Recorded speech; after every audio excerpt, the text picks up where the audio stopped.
Caucasus is an important region that is often overshadowed by the Middle East and Russia. Historically, the nations of the Caucasus have found themselves torn between the influences of their neighbors, including Russia, Iran, and Turkey. One of these nations is Azerbaijan, which has long been an important force in the area. The region of Azerbaijan has been home to many different groups, including Persians, Armenians, Turks, and Caucasian Albanians, who ruled over the region for many centuries.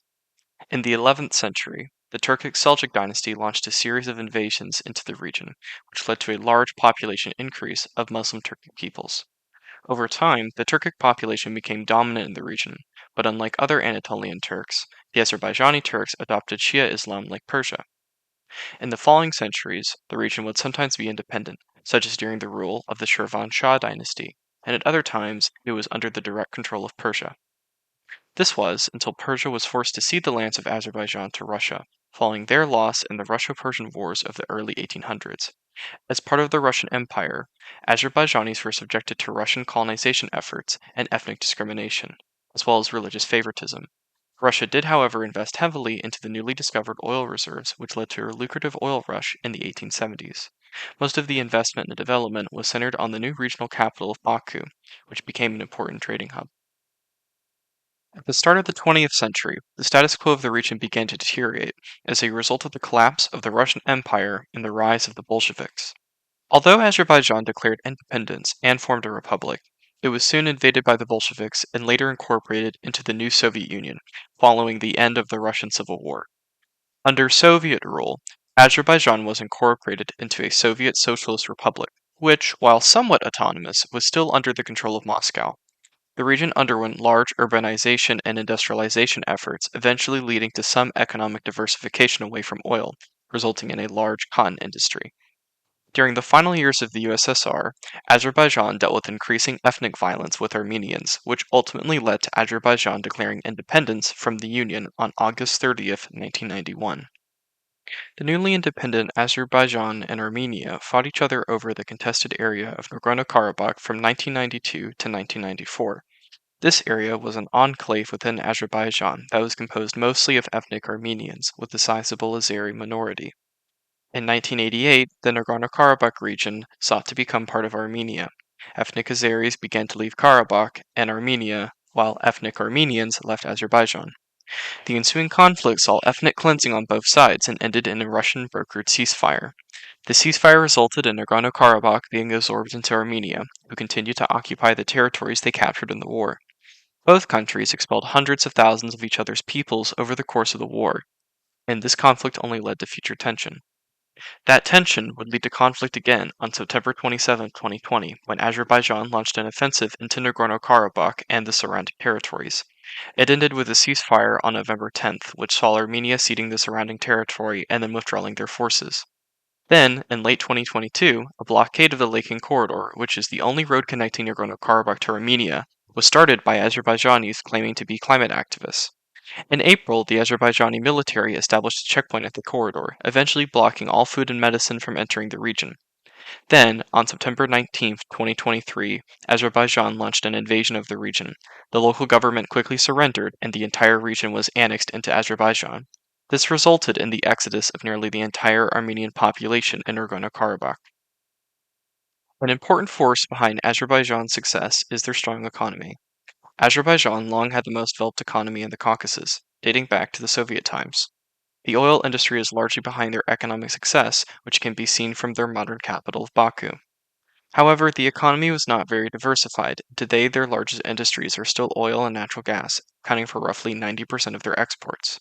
The uncertain future of fossil fuels is a growing concern for Azerbaijan, but the government is taking steps to decrease energy and export dependency on oil and gas. Azerbaijan, however, like many other oil-rich countries, suffers from the resource curse. Now, where does Azerbaijan stand in relations to its neighbors? Well, one of Azerbaijan's most influential partners is Russia. Not only was Russia key to the development of Azerbaijan's economy, it shares long-standing historical ties with Moscow. Yet ever since the collapse of the USSR, Russian influence in Azerbaijan has been on the decline, making Armenia the only post-Soviet country where Russian influence has grown steadily since the collapse of the Soviet Union. In 1992, Russian border guards were stationed on Armenia's borders with Iran and Turkey. In 1995, a large Russian military base was opened in Armenia's second city of Umri. And in 2020, a Russian peacekeeping mission was deployed to Nagorno-Karabakh after the Second Karabakh War. However, as of these past couple of years, the long-standing ties between Armenia and Russia are fraying fast. Russia failed to stop Azerbaijan's attack on Nagorno-Karabakh, and they failed to escort Armenians fleeing the region. Armenia and Russia are both members of a military alliance, the Collective Security Treaty Organization. However, due to Russia's failed peacekeeping efforts, they have jeopardized their long term presence in the South Caucasus, meaning Armenia will likely be looking elsewhere for security guarantees. The lack of Russian influence also creates a power vacuum for other powers to influence the Caucasus. Russian influence in the Caucasus have further plummeted due to their invasion of Ukraine starting in February 2022. Russia's failure to win a decisive victory, coupled with their massive material losses, has dwindled the Kremlin's military capabilities and destroyed much of its authority. By the fall of 2022, when Azerbaijan attacked Armenian territory, it was clear Moscow was not willing to intervene. And during the One-Day War in Nagorno-Karabakh in September of 2023, Moscow showed again that it was not prepared to risk conflict with Baku, even following the death of Russian soldiers, with Moscow confirming a military vehicle carrying Russian peacekeepers came under fire, and its crew was killed as Azerbaijan stepped up its attacks on the breakaway region of Nagorno-Karabakh. Iran's relationship with Azerbaijan bears the weight of historical, geopolitical, and ethnic complexities. The tension between these nations is deeply rooted in concerns regarding Azerbaijan's alliances and its potential impact on Iran's internal affairs. One of Iran's primary apprehensions stems from Azerbaijan's alignment with Turkey and Israel, seen as a formidable alliance that threatens Iran's geopolitical standing. The fear of Azerbaijan transcending Russia's red lines and forming powerful affiliations alarms Iranian leaders, who openly denounce Azerbaijan as a quote, Israeli vassal state, amplifying the already heightened tensions.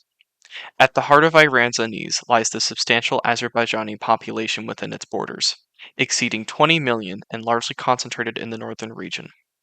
Iran's historical control over this territory following conflicts with Russia in the 1800s shapes the narratives of South Azerbaijan, adding a nuanced layer to the bilateral relations. The calls for independence by some Western nations and Israel for the Azerbaijani provinces within Iran further worsens Iran's apprehensions, promoting defensive measures and alliances aimed at safeguarding its interests. Iran's response to the evolving scenario involves multifaceted strategies. Tehran not only voices historical claims over Azerbaijan, citing its historical connection and the alleged mismanagement during the Gaja era, but it also strategically aligns itself with Armenia. This alignment serves as a defensive wall against Azerbaijan's assertiveness, prompting Iran to focus on military preparedness, support for Armenia, and opposition to projects like the Zangezur corridor, which Iran perceives as a potential threat to its geographical connections. In short, Iran views Armenia as a strategic partner and seeks to combine forces with them against Azerbaijan and its allies Turkey and Israel. In late 2022, Azerbaijani media reported that 14 people from Iran entered the Karabakh region of Azerbaijan through the Laken Road to quote conduct sabotage and terrorist exercises for armed Armenian gangs who are still present in the Azerbaijani territories temporarily. There are also reports about Iran's free military supplies to Armenia, as well as its transfer of combat drones to Yerevan. The evolving dynamics between Armenia and Azerbaijan carry significant geopolitical implications in the aftermath of the Nagorno-Karabakh conflicts. Armenia's acknowledgement of its losses and the shift away from military rivalry with Azerbaijan signifies a change in the regional power dynamics. This shift is underscored by southern Armenia's strategic position, effectively splitting Azerbaijan geographically, potentially leading to concerns about annexation or occupation.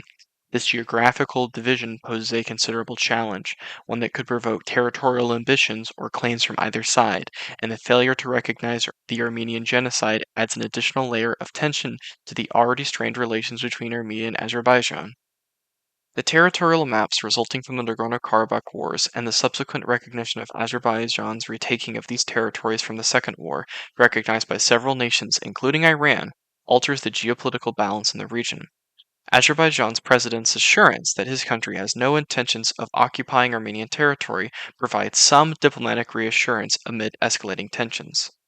However, recent incidents such as the lethal attack on the Azerbaijani embassy in Tehran and the assassination attempt on an Azerbaijani parliamentarian critical of Iran underscores the volatility of the situation and the potential for proxy conflicts or clandestine operations in the region. The demand by Azerbaijan for Armenia to hand over villages it claims are under occupation reflects the ongoing disputes and the complex nature of territorial claims and counterclaims. Additionally, discussions around potential land swaps for a peace deal highlight the attempts at finding diplomatic solutions amidst entrenched territorial disputes and historical grievances. These negotiations are crucial in shaping the future stability of the region and are closely watched by the international community due to their implications on broader geopolitical alignments. Like with the Nagorno-Karabakh conflict, where Armenia recognized the loss and how they're no longer a military rival of Azerbaijan. Or with southern Armenia splitting Azerbaijan into two, being a potential reason for Azerbaijan to annex or occupy the region. However, in another assurance, Azerbaijani President Ilham Aliyev stated on October 14th that his country, quote, had no intention of occupying the territory of Armenia as some may assume. However, as the tensions continue to rise, Armenia's relationship with Azerbaijan seems unlikely to improve. Another important player in the region is Israel, who has been aiding Azerbaijan with military equipment, including drones, which have been used in the Nagorno Karabakh War. Due to Israel and Azerbaijan's mutual opposition to Iran, they have formed a strategic partnership. Israel is able to fund a proxy against Iran, and Azerbaijan receives modern military equipment to achieve their aims in the region.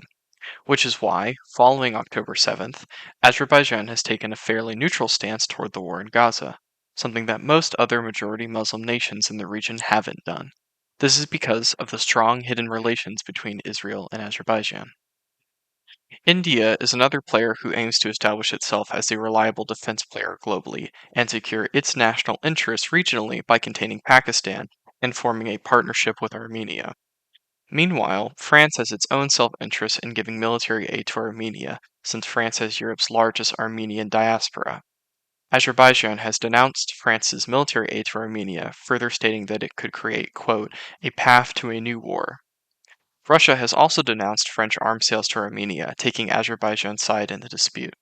The French government has also recently made allegations that Azerbaijan has been supporting separatists in New Caledonia, along with spreading misinformation online.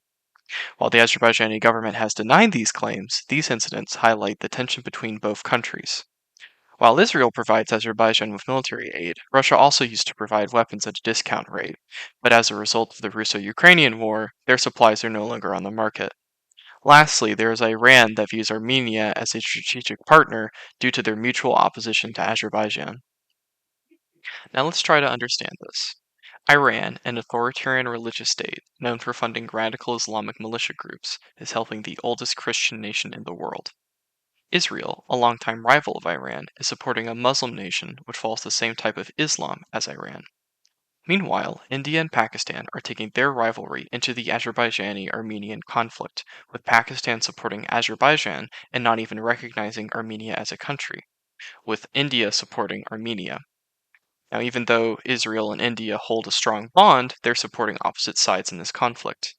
Also, Israel and Turkey supporting Azerbaijan together just makes it more baffling considering Israel and Turkey's poor relations. This complex web of competing interests brings further doubt to the stability of the region. The failure of Russia's peacekeeping mission in Nagorno-Karabakh, which now looks likely to be wrapped up, puts into question its entire military presence in Armenia. Since the 1990s, that presence has been based on an alignment of interest between Moscow and Yerevan. Now these interests are rapidly diverging. If Russia could have done more and instead chose not to, that was a major mistake, because it has paved the way for Turkey to take on a bigger role in the region, and it has left Armenia vulnerable. One option open to Russia could have been to increase arms exports to its ally Armenia, but Moscow needs all the weapons it can get for its war against Ukraine. Yerevan has even complained that Moscow is refusing to supply weapons for which it has already paid, forcing Armenia to turn to Indian suppliers instead. There have even been suggestions that Armenia might buy Western arms. Without security guarantees or arms supplies, there is little reason for Armenia to remain in the CSTO military alliance. Apart from joint military exercises, for many years the only reason for Yerevan to be a member of the CSTO was the option of buying Russian weapons at a discount. This is why Armenia has recently decided to leave the CSTO, a move which will further weaken Russia's influence in the region. Armenia has also joined the International Criminal Court on February 1st, 2024, which was done to align the country more with the West due to Russia's inaction. However, even with this realignment, Armenia's future is not very promising. Without Russian support, Armenia is attempting to rely on the West for protection. However, it seems unlikely that Europe, and the United States, will be willing to place Armenia's sovereignty above their own interests. Europe benefits heavily from energy exports from Azerbaijan, and the US needs allies against Iran, something Azerbaijan fits into well. Iranian intervention to protect Armenia also seems unlikely because it would further push Azerbaijan to the west. There will likely be future conflicts and wars between Azerbaijan and Armenia, which will lead to Armenia losing more and more land and Armenian refugees fleeing to Europe. While the exact future of the Caucasus remains unknown, it seems likely that Azerbaijan will continue to take an assertive approach with their neighbors.